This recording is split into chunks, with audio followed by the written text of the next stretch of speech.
여러분, 우리가 2024년 힘을 모아서 함께 모여서 기도하고 흩어져서 전도하는 한 해가 되어지길 원합니다. 오늘은 그래서 먼저 모임 위한 기도하자라는 제목으로 함께 나누게 되어집니다. 오늘 본문에 보면 오순절날 이제 기도하는 무리들에게 이제 어떤 일이 벌어지게 되어져요. 그래서 오늘 이 상황들을 보면서 우리가 기도해야 되는 이유, 그리고 어떻게 우리가 기도해야 되는지 함께 나누길 원합니다. 예수님의 제자들이 3년 반이라는 시간 동안 자기의 모든 생업을 다 포기하고 그물을 버리고 세간의 자리를 버리고 예수님을 따라다니게 되어집니다. 그런데 예수님께서 십자가에 달려 죽으시죠. 모든 것을 잃어버린 것 같은 그 제자들의 그 앞에 예수님께서 3일 후에 부활하시게 되어집니다. 그리고 제자들은 살아나신 예수님을 만나게 되어지죠. 그런데 예수님께서 그렇게 부활하셔서 계속해서 제자들과 함께 있을 줄 알았는데 그렇지가 않았어요. 예수님께서 이제 시간이 지나 하늘로 올라가시게 되어집니다. 그리고 하늘로 올라가시기 전에 제자들에게 말씀하시죠.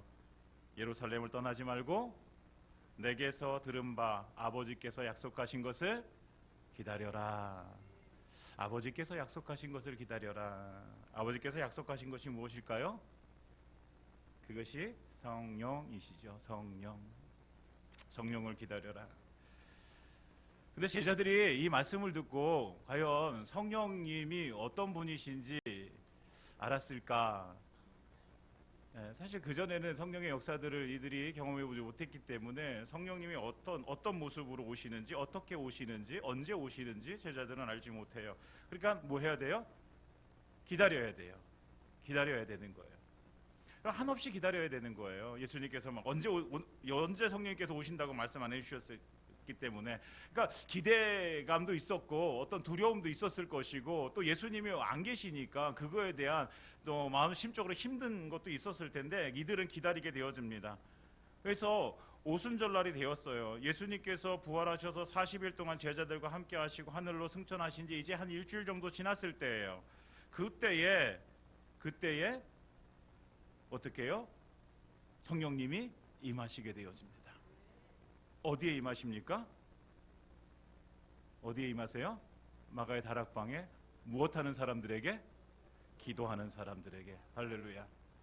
기도하는 사람들에게 성령님이 임하시고 그들은 성령의 충만함을 받게 되어집니다. 1절은 이렇게 말씀하고 있습니다. 오순절날이 이미 이름에 라고 이미라는 것은 가득 차다라는 거예요. 오순절이 가득 채워졌을 때에, 즉 다시 말하면 하나님께서 성령을 내리실 날이 가득 찼을 때에, 그때가 오순절이었어요. 그때에 하나님께서 성령을 그들에게 보내주십니다. 누구에게? 기도하는 무리들에게, 모여서 기도하는 그들에게 하나님께서는 성령을 내려주시지요. 하나님의 계획한 때가 가득 찬 거예요. 하나님이 이 날에 일하시는 거예요. 가득 찼을 때에. 우리의 삶 가운데서 하나님이 언제 역사하실까? 하나님의 때가 가득 찼을 때에, 하나님의 시간이 가득 찼을 때에 하나님께서는 일하십니다. 우리는 뭐 해야 돼요? 그날을 기다려야 돼요. 무엇하면서? 기도하면서. 사랑하는 여러분, 2024년 한 해를 시작하면서 여러분들이 소망하고 바라고 원하는 것이 무엇입니까? 다들 그런 거 있으시잖아요. 올해는 이런 것이 있었으면 좋겠다, 이렇게 되어졌으면 좋겠다. 그것이 이루어질까요? 이루어지지 않을까요? 할렐루야. 이루어질 줄 믿습니다. 네. 그런데 언제 이루어질까요? 하나님의 때가 가득 찼을 때에. 여러분, 우리가 원하고 바라지만 그러나 그것이 이루어지는 날은요, 하나님의 때가 가득 찼을 때에 그때 이루어지게 될 줄 믿습니다. 내가 조급하다고 해서, 내가 급하다고 해서, 내가 막 간절하게 원한다고 해서 되는 것이 아니라 하나님의 때가 찼을 때에, 여러분, 우리는 그때까지 뭐 해야 되는 거예요? 기도하는 거죠. 하나님의 때가 차기를 구하고 하나님의 때가 찼을 때에 내게 이루어질 그 모습을 우리가 바라면서 하나님 앞에 우리는 기도하는 거예요. 기도할 때 하나님께서 그곳에 역사하시게 되었습니다. 하나님의 때가 가득 찼을 때. 여러분, 나사로가 죽었습니다. 나사로가 죽어서 예수님께 그 소식을 알렸어요. 예수님, 나사로가 죽었어요. 당신이 사랑하는 나사로가 죽었습니다 라고 했습니다. 그때에 예수님께서 바로 가실까요? 바로 안 가시지요. 이틀을 더 유하시다가 가세요. 왜 예수님께서 사랑하는 그 나사로가 죽었는데 왜 시간을 지체할까? 그 이틀이란 시간을 지내고 갔을 때가 하나님의 때입니다. 하나님의 때. 하나님의 때가 가득 차게 기다리는 거예요. 더 이상 살아날 소망이 없어요. 죽었는데 이틀이 지났어요. 살아날 소망이 있어요? 없어요? 없어요. 그때 예수님께서 가시는 거예요. 그리고 그를 어떻게 하세요? 나사로를 살려내세요. 나사로야 나오라. 살려내세요. 그러니까 왜 이틀을 유효하셨을까요? 절대로 살아날 수 없는 그 상황 가운데서 예수님께서 말씀으로 그 나사로를 살리시는 그 장면을 보여주시면서 사람들에게 뭘 보여주시는 거예요? 하나님의 능력을 보여주시는 거예요. 그것이 하나님의 때예요. 여러분, 우리의 삶 가운데서 하나님은 그때 일하시는 거예요. 하나님의 시간표가 가장 적절할 때에, 하나님의 때가 가장 찼을 때에 그때를 우리에게 기다리게 만드시는 거예요. 기다리면서 우리에게 기도하기를 원하시는 거예요. 가만히 있지 말아라. 너가 원하고 바라는 거 나에게 구하라. 그러면 그때가 찼을 때에 내가 너에게 이루리라. 여러분, 기다림은 믿음입니다. 사랑하는 여러분, 우리가 이 믿음 가운데 거하기를 원합니다. 그래서 오순절 날이 되어졌어요.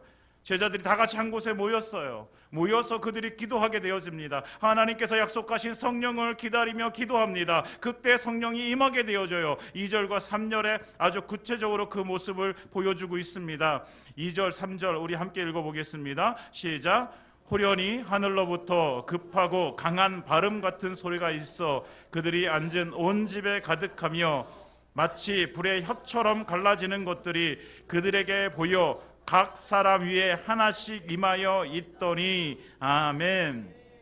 여러분, 이 상황을 우리가 한번 상상해 보시기 바랍니다. 이곳이 마가의 다락방이라고 생각해 보시면 우리가 함께 기도할 때에 한 번도 경험해 보지 못한 성령님이 이곳 가운데 임하게 되어지는 거예요. 근데 강한 바람같이 급하고 강한 바람 같은 소리가 있더니 각 사람 위에 불 같은 것들이 다 임하게 되어지는 거예요. 이것이 성령의 임하심입니다. 하늘에서 뜨거운 불이 혀같이 갈라져서 각 사람에게 임하는 역사. 한 번도 경험해보지 못한 이런 일들이 벌어지게 되어집니다. 누구에게? 모여서 기도하는 사람들에게. 사랑하는 여러분, 우리가 모여서 기도할 때 성령님이 이렇게 임하실 줄 믿습니다. 불같이 우리에게 각 사람에게 임할 줄 믿습니다. 우리가 그러면 무엇을 해야 될까요? 모여서 기도하는 거죠. 모여서 기도하는 거죠. 성령님은 개인과 공동체에 임하시게 되어져 있어요. 오늘 잘 보면 호련히 하늘로부터 급하고 바람 같은 소리가 그들이 앉은 온 집에 가득하게 되어져요. 공동체 위에 임하게 되어지는 거예요. 그리고 불이 혀처럼 갈라지는 것들이 그들 위에 하나씩 임하게 되어져요. 개인에게 임하게 되어지는 거죠. 성령의 역사는요, 개인에게 임하고 공동체 안에 임하게 되어져 있어요. 우리가 나는 성령 충만한데 우리 교회가 냉랭해. 그러면 우리가 어떻게 해야 돼요? 모여서 기도해야 돼요. 모여서 기도해야 돼요. 성령의 임재는요, 성령의 충만함으로 연결되어지게 되어집니다. 이 제자들이요, 모여서 기도하는 이 사람들이 성령의 충만을 받고 성령의 말하게 하심을 따라 방언을 하게 되어집니다. 4절에 그들이 다 성령의 충만함을 받고 성령의 말하게 하심을 따라 다른 언어들로 말하기를 시작하니라. 방언이라고 얘기하죠. 방언을 하기 시작합니다. 사랑하는 여러분, 혹시라도 우리 안에 방언을 하시는 분들이 계시면 사용하세요. 그 숨겨두지 마시고요, 사용하세요. 기도할 때 사용하세요. 근데 성령 충만하기 위해서 두 가지가 여기 필요한데요. 첫째는요, 말씀을 붙들어야 돼요. 말씀. 이 제자들이 모여서 기도하는 제자들이 무엇을 붙들었어요? 예수님의 말씀을 붙들었어요. 예수님이 뭐라고 말씀해요? 너희 여기 떠나지 말고 뭐 해라? 아버지께서 너희에게 주신다고 하신 거 그거 기다려라. 기다렸어요. 기도하면서 기다린 거예요. 예수님의 말씀을 붙들고 이들은 기다린 거예요. 여러분, 우리가 말씀을 부여잡길 원합니다. 하나님의 말씀, 생명의 말씀, 능력의 말씀을 부여잡고 우리는 하나님께 나아가야 돼요. 그리고 두 번째 뭐 해야 돼요? 기도해야 되는 거죠. 말씀을 가졌다면 이제 그 말씀을 가지고 기도하는 거예요. 기도의 자리로 나아가는 거죠. 그래서 우리는요, 모여야 되는 거예요. 모여야 돼요. 모이기를 힘써야 되는 거예요. 공예배 때마다 모여야 돼요. 주일날 모여야 되죠. 수요일날 모여야죠. 새벽에도 가능하면 모여야죠. 모여서 하나님 예수님께서 기도하기를 원하시는 거예요. 히브리 기자가 뭐라고 얘기했어요? 모이기를 패하는 어떤 사람들의 습관과 같이 하지 말고 오직 권하여 그날이 가까울수록 더욱 모여라. 여러분, 우리에게 모이라고 말씀하세요. 그날이 가까울수록, 예수님이 다시 오실 그날이 가까울수록 우리는 모여야 됩니다. 모여서 모여야 돼요. 기도해야 되는 거죠. 예배해야 되는 거예요. 사랑하는 여러분, 주일날, 여러분 이번 2024년 나 주일날 이제 하루도 나는 안 빼먹겠다, 나 주일 성수하겠다, 우리가 함께 각오했으면 좋겠어요. 내가 수요일날 피곤해도 내가 수요일날 예배 드리러 오겠다, 우리가 각오했으면 좋겠어요. 모여서 기도해야죠. 모여서 예배해야죠. 사랑하는 여러분, 우리가 말씀을 부여잡고 기도하길 원합니다. 이렇게 할 때 성령님이 우리 가운데 임하실 줄 믿습니다. 우리 공동체 안에, 교회 안에 임하시고 우리 안에 정말 불처럼 임하실 줄 믿습니다. 우리는 모여서 뜨겁게 기도해야 돼요. 뜨겁게 기도하는 그 자리에 뜨거운 성령의 불이 임할 줄 믿습니다. 사랑하는 여러분, 제가 많은 교회들을 이렇게 보면서 모여서 기도하는 그런 모습들을 보면서 정말 뜨겁게 기도하는 교회들이 있어요. 정말 부르짖어 기도하는 교회들이 있어요. 그런 교회들이 뜨겁더라고요. 사랑하는 여러분, 우리가 그런 뜨거운 교회가 되어지기 원합니다. 모여서 우리가 부르짖어 기도하길 원합니다. 이렇게 말씀드리면, 목사님 왜 부르짖어 기도하는 것만 기도입니까? 그냥 조용히 기도해도 되죠. 맞죠. 기도는 조용히 해도 기도고 부르짖어도 기도예요. 그런데 우리가 공동체가 모여서 기도할 때는요, 될 수 있다면 우리가 부르짖어 함께 기도하는 것이 맞습니다. 예레미야서에서 말씀하고 있습니다. 예레미야서 우리 다 같이 한번 읽어보겠습니다. 시작. 이를 행하시는 여호와, 그것을 만들어 성취하시는 여호와, 그의 이름을 여호와라 하는 이가 이와 같이 이르시도다. 너는 내게 부르짖으라. 내가 내게 응답하겠고 내가 알지 못하는 크고 은밀한 일을 내게 보이리라. 아멘. 아멘. 사랑하는 여러분, 우리가 부르짖어 기도하길 원합니다.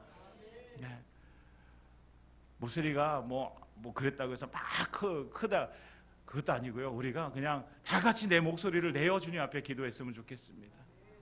모여서 기도할 때, 홀로 기도할 때는 묵상으로 기도하셔도 되고요, 소리 지르셔서 기도하셔도 되고요, 어떤 방법도 괜찮아요. 근데 모여서 기도할 때 우리가 함께 정말 하나님 앞에 간절함으로, 우리가 정말 하나님께서 우리에게 주실 그 힘을 의지해서 나아가길 원합니다. 제가 이 설교를 주면서 갑자기 그런 생각이 든 거예요. 고등학교 시절에 수련회를 가면 그 친구들끼리 경쟁을 해요. 무슨 경쟁을 하면 누가 먼저 목이 쉬나, 막 찬양을 뭐 있는 힘껏 하고 기도를 막 있는 힘껏 하고, 그러면 누가 먼저 목이 쉬잖아요. 그럼 다들 부러워해요. 와, 열심히 해요. 저는 목이 좀 빨리 쉬는 편은 아니에요. 항상 부러워했죠. 여러분, 부르짖어 기도하는 거 부러워하라고 하는 건 아니에요. 여러분, 우리의 간절함의 표현이 부르짖어 기도하는 것입니다.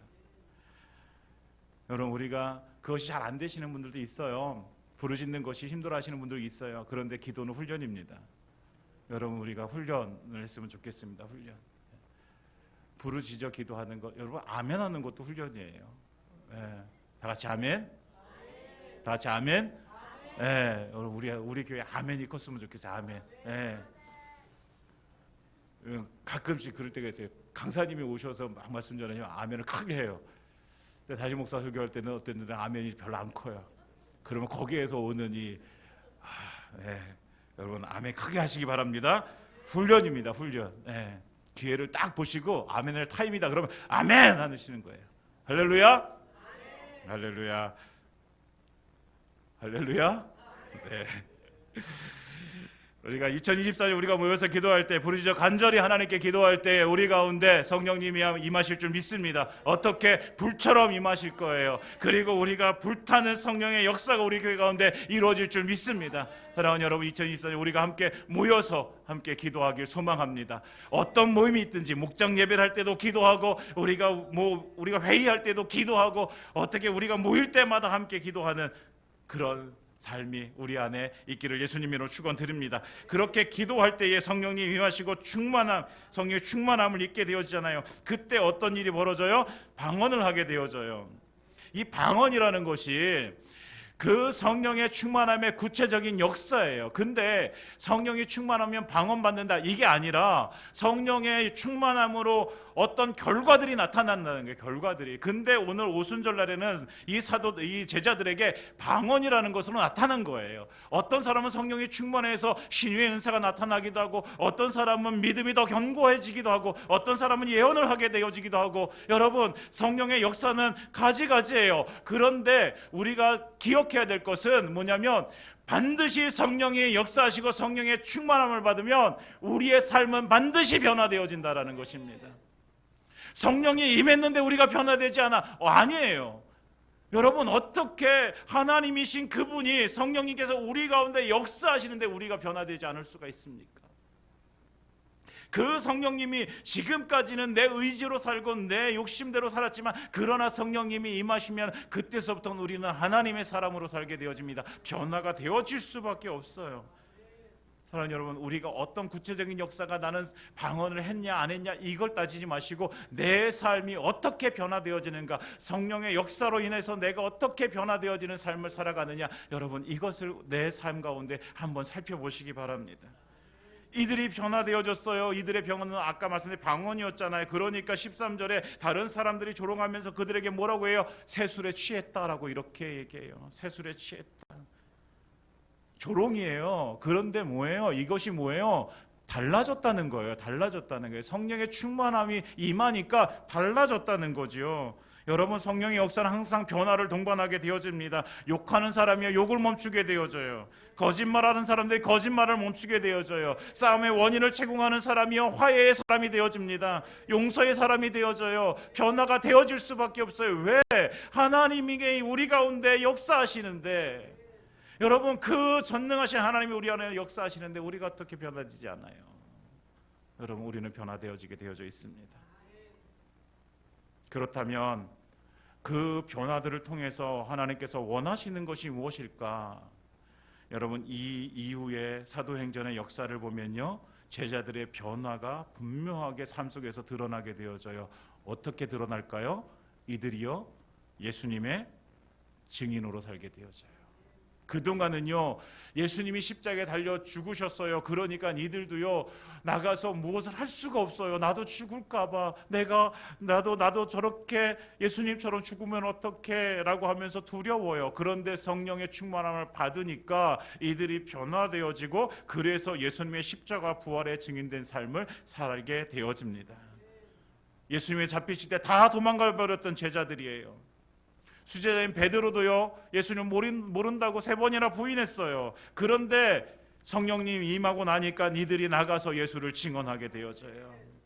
2장 14절부터 베드로의 설교가 나오게 되어지는데, 여러분 그 설교를 듣고 사람들의 마음이 찔려합니다. 그러면서 이렇게 얘기해, 형제들아 우리가 어찌할꼬.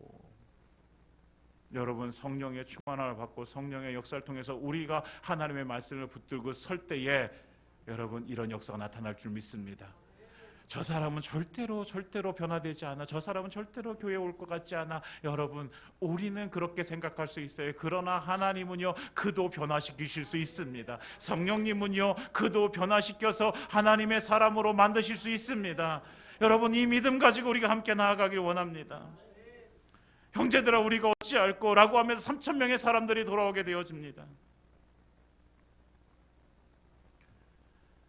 오늘 1장 8절에 이렇게 말씀하고 있죠. 우리 다 같이 읽어보겠습니다. 시작.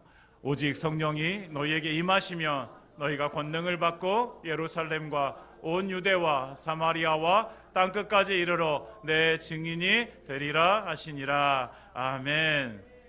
말씀하시잖아요. 성령이 임하셔서 우리가 권능을 받으면 우리가 예루살렘부터 땅끝까지 증인이 되리라. 되어지겠다는 의지를 들이지 않아도요 우리는 될 수밖에 없는 거예요. 되리라 하시잖아요. 되리라. 사랑하는 여러분, 우리가 이 자리에 서길 원합니다.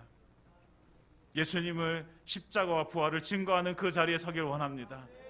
그러면 우리에게 무엇이 필요해요? 성령의 충만함이 필요한 것이죠. 우리가 성령의 사역에 함께 동참하길 원합니다. 오래 기도하는 것이 이제 모이면 기도하고 흩어지면 전도하자. 우리가 전도하길 원해요. 근데 그 전에 뭐예요? 성령의 충만을 받아야 돼요. 성령의 충만을 받기 위해 뭐예요? 기도해야 되죠. 모여서 기도하는 거예요. 여러분, 우리가 항상 모일 때 기도하길 원합니다. 그래서 성령의 충만을 받고 우리가 복음 증거의 사역을 함께 하길 원합니다. 올해 우리 교회가 배가의 성장을 했으면 좋겠습니다. 우리가 더도 말고요, 딱 한 사람씩만 전도했으면 좋겠어요. 딱 한 사람이 한 사람씩만. 다음 주에 기도 제목하고 전도할 대상자를 적어서 내겠습니다. 다음 주에 그걸 내시면 저도 그 기도 제목 가지고 여러분들이 적어 내신 그 영혼 붙들고 함께 기도하겠습니다.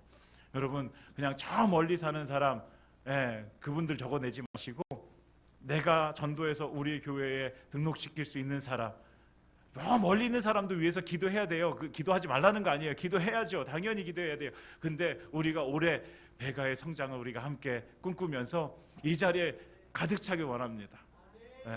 그리고 한 가지 제가 기도하는 거는 젊은 사람들이 많았으면 좋겠어요.